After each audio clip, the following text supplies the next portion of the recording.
Joining us back here on the East Coast, one person who declined the Facebook invitation is Matt Schlapp. He is former White House political director under President George W. Bush and also the chairman of the influential American Conservative Union. Matt, good morning. Good to have you with us today. Great to be with you, Martha. So wouldn't it be better to be in the room to hear your voice heard on all of this? Well, I gave it really serious consideration when they called. And if I thought that this was actually a substantive meeting where we could really get down to it, if it was, Martha, I think it would have started with acknowledging that they have a problem. They would next have to say, look, we know we need to work better with conservatives. And third, they'd have to offer full transparency over what these allegations are and how they're going to handle conservatives going forward.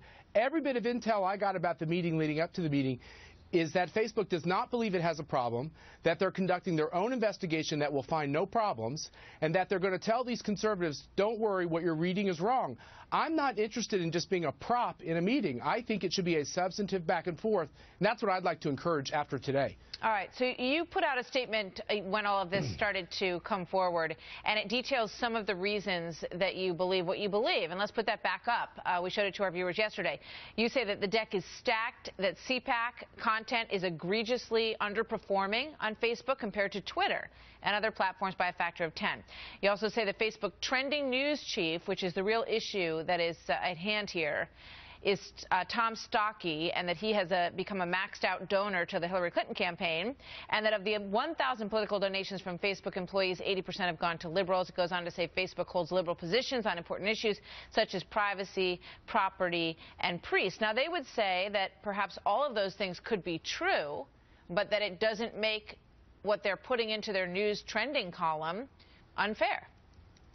Yeah, I'm sure that's what they're going to say. But here's what we do know. We do know that there are whistleblowers who have been on the Facebook team who said specifically, and this is why this is important for me, Martha, since I'm the chairman of ACU and CPAC, they specifically targeted the content at CPAC, where many great people spoke, including Dana Perino and other people who are going to be in this meeting.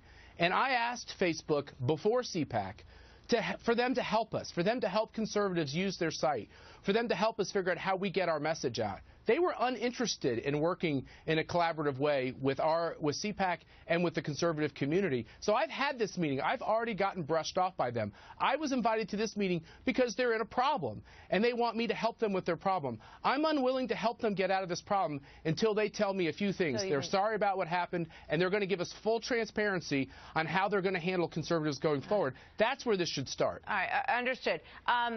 However, a lot of the campaigns would say that without Facebook, they would not have been able to reach the numbers of people that they've been able to reach, and that, in fact, social media has been a great equalizer in conservative and liberal thought because everybody has a direct channel to people that maybe they didn't have, you know, in the old days when there was such a more limited media availability. That's right, and I'm a Facebook user.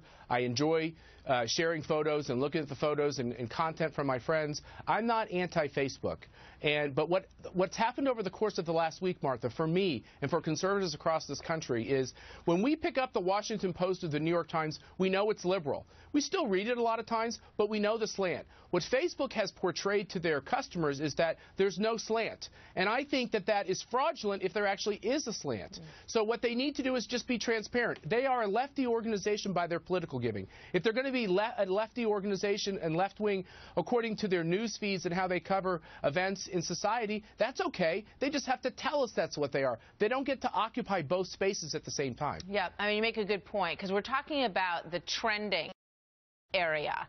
And when everybody logs on to that and they look at the stories that are in there, you assume that that's a clean combination of the most clicked on items that people are looking at. But what was revealed by this whistleblower is that it's not, that they're kind of picked over and that they're arranged in there, which is not what people think, right? There are winners and losers in their formulas, and what it seems abundantly clear is conservatives are the losers. Their conservative customers just need to know exactly how they make these decisions, and then they'll make their decisions as to whether or not they want to be a part of Facebook. All right, so as we heard in Claudia Cowan's story, I mean, a lot of people there are going to be expecting numbers that prove how this really works and show that it is an algorithm that is fair. And if they don't get that, I assume they're not going to be satisfied in the meeting. Matt, thank you very much. Always good to have you with us. Thanks, Martha.